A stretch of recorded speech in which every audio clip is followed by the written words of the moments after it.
ฉันน่ะเข้าบ่เค็มโอ้ย่างบ่บ่ได้ยังเอาบ่ขนมเหนียวบ่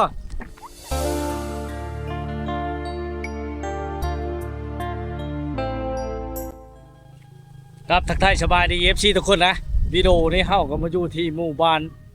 น้ำโทนพี่น้องเมืองเซโปนแขวงชนเขตเนาะ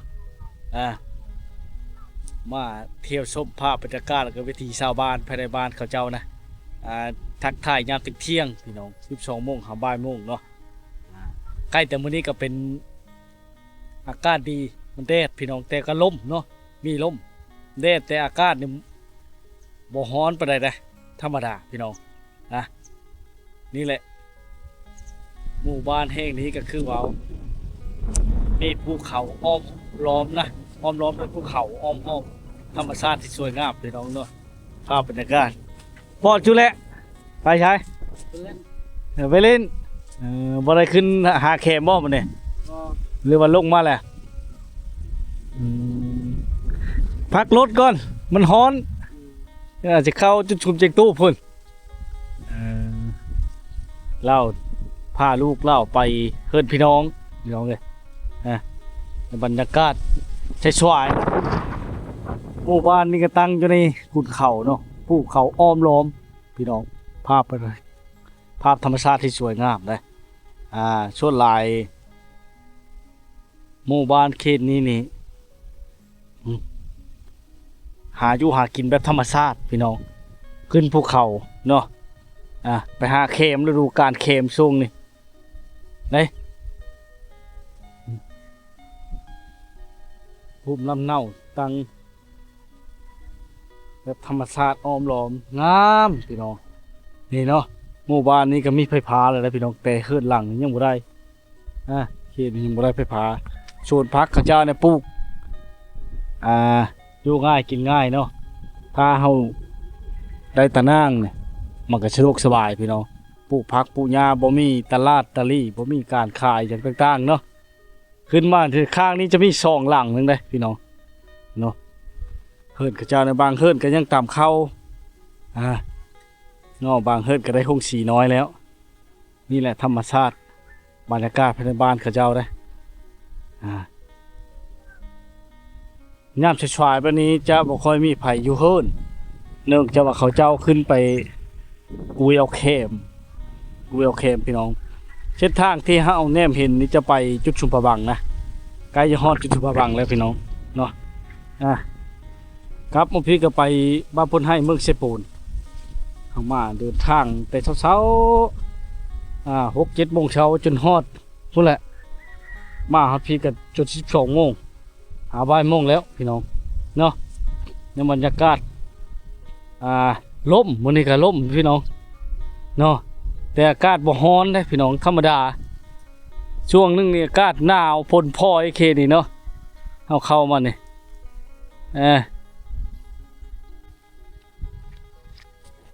บรรยากาศในชนบทพี่น้องเขาเจ้าฤดูกาลแคมช่วงนี้เนาะตาฮ้อนในแคมทางเลยแต่ละหมู่บ้านเต็มไปด้วยแคมบรรยากาศ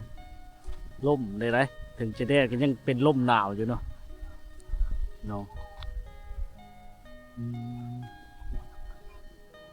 แคมเต็มเลยดูการแคมช่วงนี้เนาะบรรยากาศ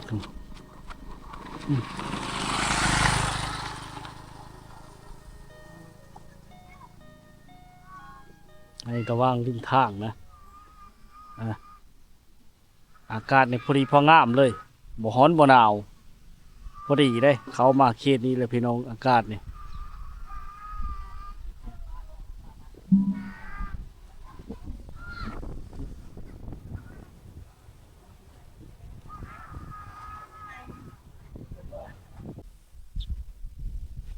เขาเจ้าลงมาแต่ผู้บ่เนี่ยมาแต่ผู้บ่ได้ฉันเข้าบ่เค็ม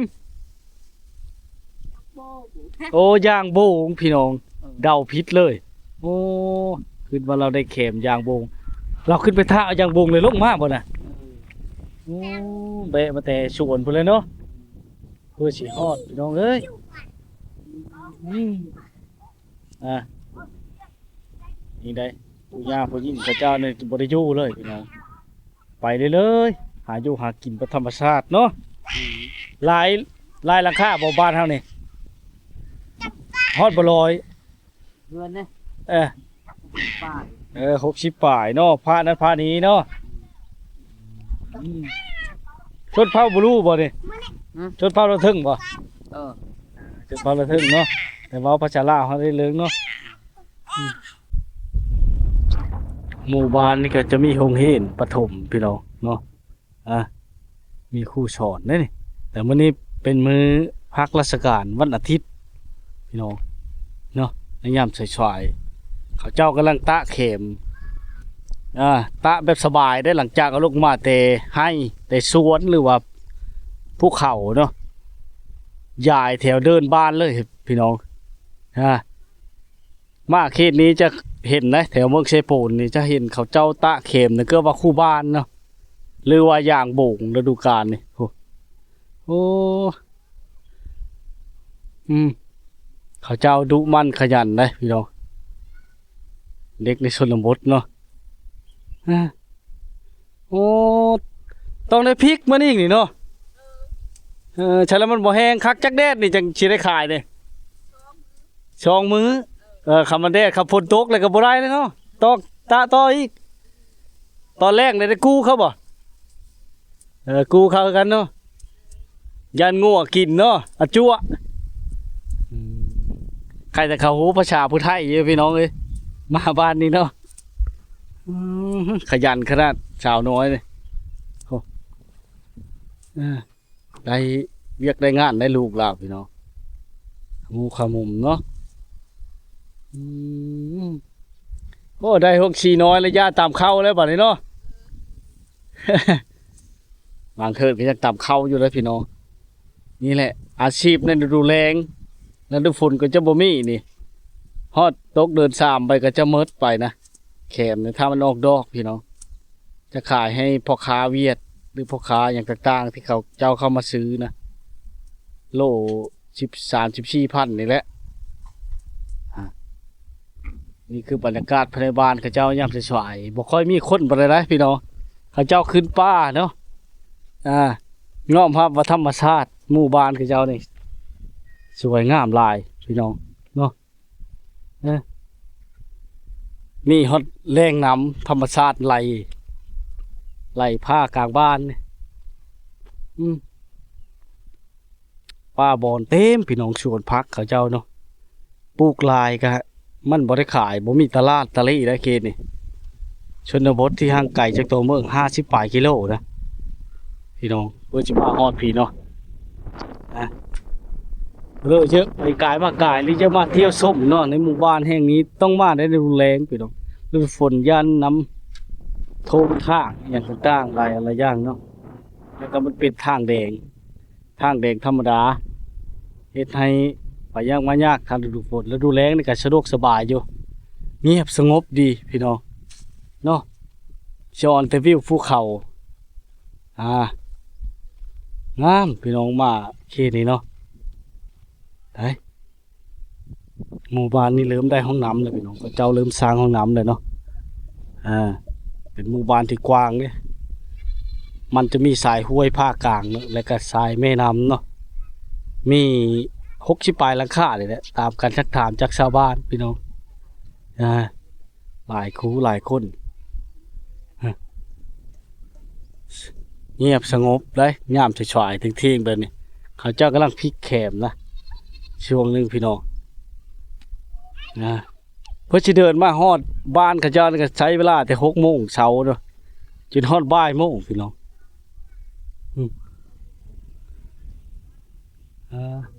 เฮิดผู้สาวที่นี่พี่น้องวันชวน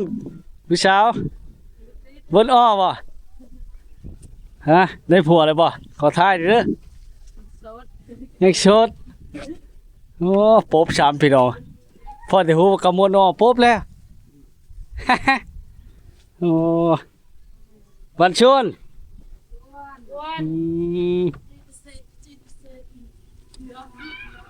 เจ้ากำลังพักผ่อนนะพี่น้องคือจะเป็นลงมาแต่ผู้เนาะเมยโอ้จั่วเขาเจ้าเนี่ยเลงเอายามากินข้างในเลยพี่น้องงัวเขตนี้จะบ่พี่ไปเลยเพราะว่ามันดูแรงไปเลยมันอึดยาเลยพี่น้อง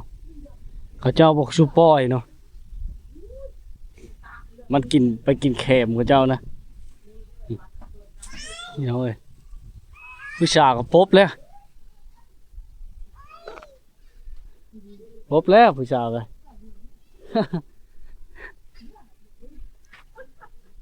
อ๋อเนี่ยบรรยากาศหมู่บ้านกระเจ้าเนี่ยเงียบสงบบ่ค่อยได้ยิน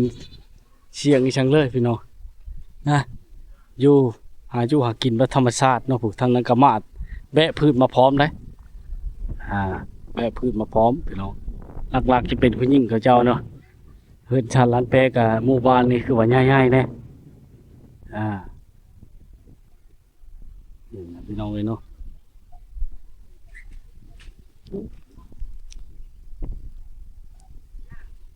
บรรยากาศเงียบสงบบ้านนี้คือสิสาวหลายพี่น้องแต่เฮาบ่ฮู้ภาษากับอะไรเนาะพอแต่ไปใกล้ชื่อเขาปบแล้วพี่น้องเอ้ยนะเขาบ่ลึงเนาะบ่ชินเคยนายเปภาษาก็บ่ได้มานะมื้อนี้มาผู้เดียวชินเก่าชินเคยเขาตะเข็มเนาะเขาว่าซองเดดพี่น้องซองเดดนี่ได้ขายเนาะหลังจากเอาลงมาที่ภูเขาแล้วก็ต้องได้มาซ้อมแล้วก็ตากอีกพี่น้องยากเพื่อที่ได้เขาเจ้ายังดังไพ่พีกอยู่จำนี้กันอากาศมันเย็นเนาะวันส่วนสบายดียังนะฮะก็ซ้อมเข็มแล้วบ่เนี่ยบริตะบ่ตัวนี้แล้วแหละแห้งแล้วแห้งแล้วท่าแต่พ่อค้ามาเอามือแรงเนาะ เอาจะได้ผัดล้มแล้วนะเอามาแต่ชวนบ่เอามาแต่ให้มาแต่ชวนปลูกอันนั้นแล้วแถวนี้เนาะ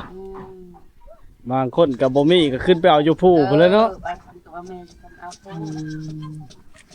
เพื่อชิลงมาฮอดพี่น้องเลยบ่ค่อยมีพายุเฮิรนและช่วงนี้เนาะขึ้นไปหาเข็มถ้าอย่างโบงเนี่ยอย่างโองนะไปยันโต๊ะบ่น่ะฮะโอ้ของลิ้นเขาเจ้าเด็กๆพากันเฮ็ดปกๆเป๊กๆอยู่ทำมากระบอกกินพี่น้องมากระบอกกินบ้านเจ้าเอิ้นในเรื่องก็ละกายพาละกายพี่น้องเห็นภาษาชนเผ่าไปน้ำบ่ค่อยฮู้บ่เลยนี่ก็ได้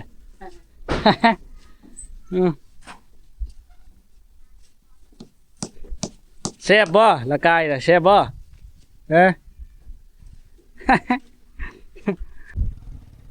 ภูมิจันทานเขตนี้นะโอ้ยมาแล้วอุดมสมบูรณ์ไปด้วยธรรมชาติที่สวยงามนะภาพธรรมชาติพี่น้องเสื้อลายก็บ่ค่อยมีผู้อยู่บ้านอยู่เฮิดปานใดเนาะเขาเจ้าขึ้นไปหาเครื่องป้าของดงนี่จากภูเขาจากธรรมชาติพี่น้อง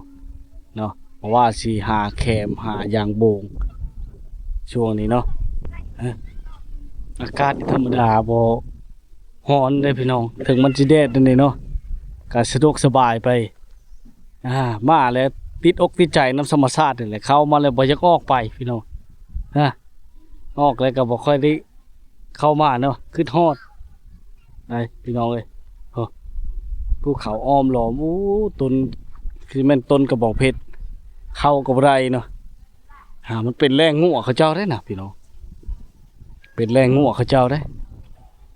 เกือบว่าได้ไฟฟ้าคู่หลังคาเลยหมู่บ้านนี่พี่น้องพักกระเจ้างาม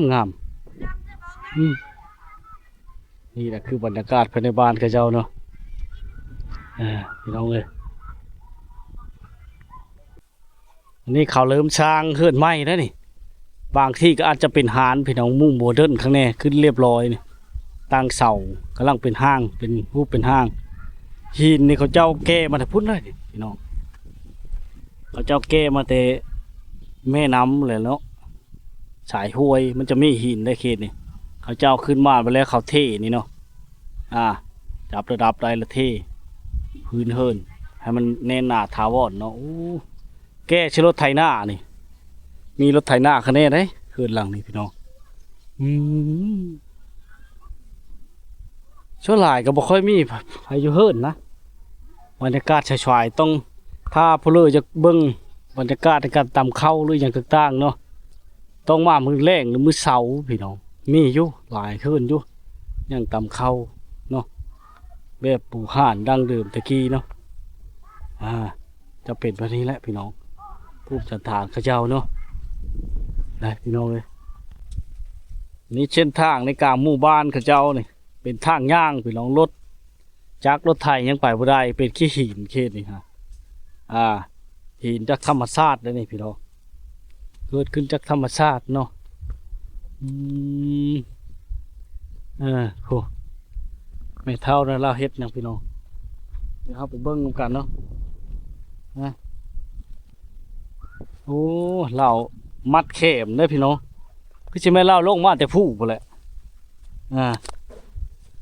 โอ้เหินเล่าคันใดจะไปแล้วพี่น้องเลยบัดชวน บ่มีกันใดล่ะหลานเอ้ย คันใดยังฮักเลยเนาะ ผู้เดียว อยู่ผู้เดียวโอ้ ลูกหลานไล่นี่นะลูก เขาออกเฮือนมาแล้วเฮ็ดจ้าน่ะทักไม่พ่อยบ่ ไม่พอยคือถ่าย โดย ถ่ายนี่เอ้ย อยู่ผู้เดียวได้แม่เท่านี่พี่น้องเฮือนกะ กันได้ก็บ่มี หลับโต ยิ่งเพื่อนนำ โตพี่น้อง หลานเอ้ยนี่เคยเฮ็ดแม่ก็หมาย แม่กะไม้โอ้เป็นแม่ไม้เด้อพี่น้อง ผัวตายแล้วอยู่เดียว โดยโอ้ซ้อมแคม คือไปทักไม่พ่อย บ่แม่นคือแม่พ่อยแขนนี่ หาเองวันนี้มาแต่ผู้หุ้น มาที่ผู้นี่ หากะมาฮอดนี่ เออ โอ้ยเนาะลังเมย เมื่อยอยู่เฮือนนี่ ออกมาพี่น้องแม่เท่านี่ผู้เดียวเลย เงินก็บ่มี จำเป็นเนาะ หลานเพื่อสิได้เงิน10,000 20,000พี่น้องพอได้ซื้อเพชรเปงโน่แล้ววะ แม่นี่ไปโนกินมาเผ็ดกิน ออกมาแต่ผู้พุ่นบักไก่เนาะ ไก่เอ้ย ไปเฮานี่จักสิย่างไปได้ชำลาหรือบ่พี่น้องมันบ่เคยเนาะ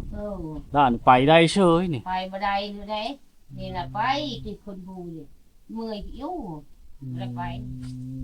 ขึ้นมือหนึง2-3มื้อได้พักผ่อนอีกแล้วเนาะ ไม่ได้เฉพาะพรไหนไปคนมือเลย ไปคู่มือเลย ไปคนมือ พอได้เฉิมเนาะเอาชำเอาได้เพิ่อขึ้นไปหานะก็พอแห้งแล้วเนาะพอสิฮอดปากเค็มกันเนาะนี่แหละลักๆต้องชูชนนะ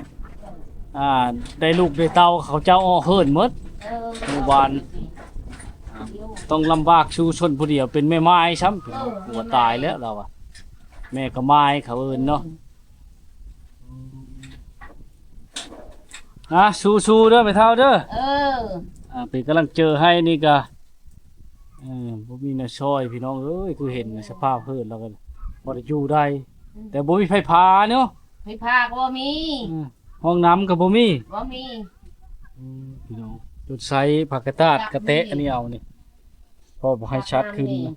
โหยนี่ โอ้ใช้น้ำห้วยหั่นบ่ น้ำห้วย นั่ง นี่ ลงไปใช้น้ำห้วยแล้วอาบน้ำอาบในเนาะบัดน้ำกินไปเอาอยู่ใช่จ้ะ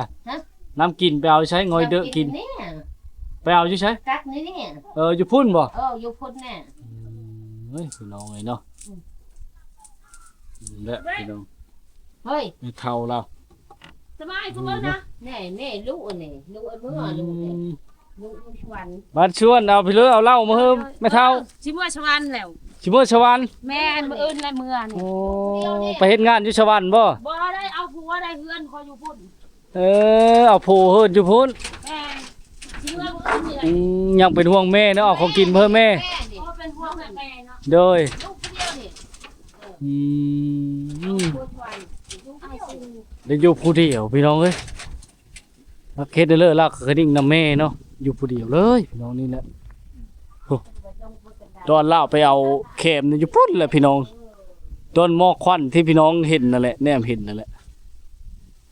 ฮะมาแล้วก็ชมแต่ว่าบรรยากาศบ่เห็นตอนเขาเอามานะพี่น้องนะมาฮอดก็12 โมงครึ่งบ่ายโมงนะไปใส่กันย่างมาใส่กันย่างเนาะหมู่บ้านแห่งนี้พี่น้องเลยเขาเจ้ามาน้อยมากทั้งประเทศนี่ชั่วหลายเขาดุเขามั่นนะหมู่บ้านนี่พี่น้องเลยในชนบทหลังที่พี่น้องเห็นนั่นแหละบางเฮิรนก็ได้ไฟฟ้าแล้วบางเฮิรนก็ยังบ่ทันได้เนาะคือเห็นพี่น้องเลยสภาพบรรยากาศแตกต่างกันไปหมดแต่ละมองแต่ละบอนเนาะนั่นน่ะรถบ่ผลิตรถโอ้เก่งเลยเว้ยใจกล้วยนี่พี่น้องโอ้บรรยากาศเนี่ยหาเบิ่งยากเลยเนาะเขาเจ้าผลิตรถได้นี่รถไถนาบ่เนาะ ลาผลิตรถเป็นเฉยพี่น้องโจลาก็จะมีแต่เด็กน้อยเขาเจ้านะภูมิลำเนาเนาะเฮือนชาติลานแปรแบบดั้งเดิมก็ยังมีอยู่พี่น้องให้ได้เบิ่งได้ชมเนาะภาพบรรยากาศที่งดงามเป็นด้วยธรรมชาติเนาะอ้อมล้อมด้วยภูเขาพี่น้องได้รถคักแท้เฮ้ยเธอลุยขนาดเนาะบุกขนาดเนาะเป็นบ่ครับรถนี่เป็นแล้วบ่ฉันนี่เป็นแล้วบ่เป็นแล้วยังบ่เป็นบ้านชวนก็ขึ้นแล้วล่ะป๊บเลยพี่สาวป๊บพี่น้องเลยโอ้ขี้เต่าไผ่เขาได้นี่พี่น้องบ่มีฮอดหลังคามุ้งซ้ำเนาะคำมันเด็ดๆนี่พอแห้งแล้วพี่น้องได้แต่มื้อแรงกับมื้อเช้าเนาะอากาศมันหนาวเย็นขึ้นกกโกยหรือใจกล้วยเนี่ยเป็นของลิ้นเขาเจ้าได้พี่น้องท่านนี้เช่นชนบทนี่เนาะบางเทื่อกับกกงิ้วเขาเจ้าไปเอ็ดรถเอ็ดเนาะใจอยู่นะพี่น้องเห็นแล้วก็ขึ้นฮอดอดีตข้าวยังน้อยแต่กี้นี้เนี่ยบานเฮากันเลยลิ้นไปพี่น้องบ่ค่อยเห็นในโลกโซเชียลอย่างนับข่าวเนาะหนทางการสัญจรอยู่ในหมู่บ้านชนบทพี่น้องคือเห็นเนาะเป็นแบบนี้นะพี่น้องเอ้ยเป็นมองแต่ละบ้านจะแตกต่างกันได้แต่ยอมรับว่าวิวธรรมชาติวิวภูเขางามขนาดพี่น้องเนาะวิวภูเขาธรรมชาติงามเลย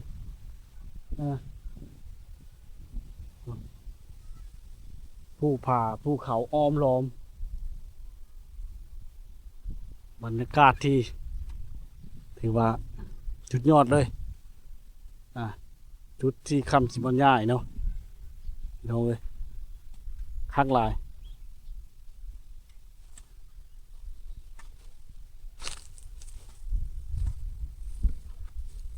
นี่คือโซนพักกระเจ้าปูค่าปูมนุษย์มนัดมานี่พี่น้องวัวกระเจ้าเนี่ยเต็มไปด้วยน้ำต้นกระบองเพชรบอกต้นอย่างพี่น้องเนาะ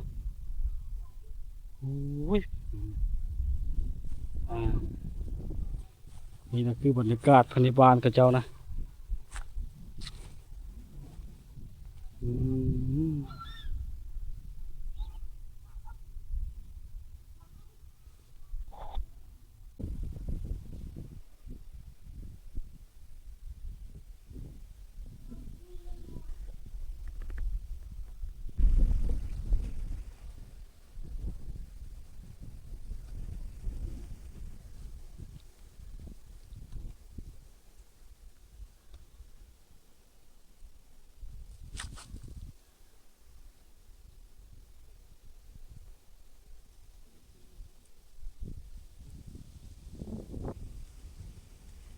ป้าใช้พอจุแลได้บ่ฉันคือดูแท้บ่ได้ฉันเบิ่งได้ไหม บ่ได้ยังเอาบ่ขนมเนี่ยเอาบ่จ้าแก้วบ่เข้าไปเอาจ้าแก้วนี่ไปแล้วพี่น้องเขาบ่ฮู้ภาษาเฮาเนาะไปแล้วพี่น้องเอ้ยผู้นั้นแห่งเล่นเลยย่าน เขาเจ้ามาแต่หากินนะอ่าผู้สาวน้อยในชนบทเนาะไปแล้วพี่น้อง เราเล่นพบบางได้ในพี่น้องเขาบ่ลึงเนาะเอาบ่จากแก้วเนี่ยเอาบ่เอาไปให้เขาชองคนนำเด้ออันนี้ของลาเด้ออันนี้ให้เขาเด้อให้เขาผู้เล่นพบว้าวเด้อได้ช่างเบิ่งโอ้ได้ผักกุ้มพี่น้องเขาเจ้ามาแต่เอาผักกุ้มนะไปแล้วผู้นำมาจนฮอดเฮิดเขาเจ้าในยันเขาเจ้าย่านพี่น้องเดี๋ยวจ้าแก้วให้ปุ๊บพี่น้อง รถไถนาเนี่ยถือว่าบ่ค่อยมีคุณค่าได้เขาไปแก้เขตแก้มันพี่น้องแล้ว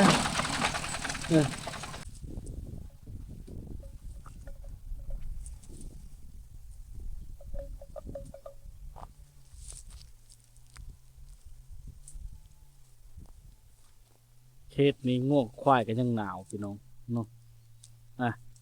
บรรยากาศมันหนาวได้เขตนี้ได้มันไม่เคยเห็นแต้มวุ่นควายกันเลยพี่น้อง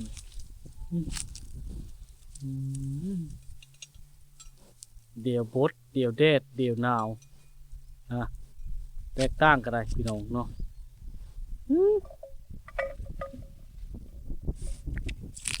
ควายน้อย